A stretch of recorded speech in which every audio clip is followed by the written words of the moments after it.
এটাই তো মনে হয় মাইনুল ভাইয়ের বাড়ি। মাইনুল বাড়ি। হ্যাঁ? মাইনুল ভাই আছেন ভাই? মাইনুল ভাই বাড়ি আছেন? কে রাগো মাইনুল একটা হ্যাঁ ও চাচা আমরাই। কিসের জন্য মাইনুল একটা মাইনুল কই গেছে চাচা?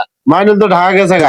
কি কোন ঢাকা গেছে গা? হ্যাঁ আঙ্গতে বিদেশ পাঠাই দিব এটা আনিছে, আমাদের নিচে 1.5 লাখ, ওটার নিচে 1 লাখ, আরো মাসে তান্ডে আনিছে। তোর মাইনুলের বাহে তো জীবনে বিদেশ পারবে, মাইনুল বিদেশ করতে পারবে, তারা পাগলা হয়ে ওরে টিয়া দিছেন এত। এলে কথা কইেন না চাচা, আনের পোলাটে আনিছে, এলে টাউডারি খাটবো না চাচা। আনে টিয়া গুলে আঙ্গ সব জায়গায় ফেলাই দিবেন।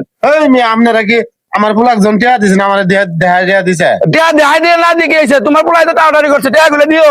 আপনারা কইলে টিয়া দিবেন, আপনারা পাগলা যান। বিদেশ পাঠা যাইছে, বলছে যে টাকা দেন। আমার গুরু ওদের বেশি টিয়া নিয়ে গেছে গা, আমার পোলা যে ফুট টিয়া দেয় আমি নিজেও জানি।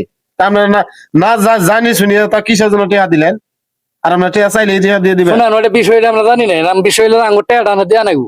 আপনি গার্জিয়ান আপনি না, মাইনুলের বাপ কার আপনি না? আমি গার্জেন হয়েছি কি চাচা শুনেন, আরেকবার যদি টিয়া টিয়া করে আমার বাড়িতে আসেন তাহলে কিন্তু আমি বাইরে কিন্তু পুটকি আমার কথা শুনেন, আমার টিয়া নিয়ে গেছে, হ্যাঁ। যদি না পোলা কোনো কালে বাড়িতে আসে, হ্যাঁ। কোনো কালে যদি আমরা পাই, আমরা সামনে ধরে টাঙ্গা মুখ টাঙ্গা টিয়া আনিমু। আপনারা জিবে মুনজা ভাই অভিজ্ঞতা এটা আবার মনে রাখেন, আমি আবার কোয়েন না যে পোলাটা মারছেন। আচ্ছা ঠিক আছে, আসেন।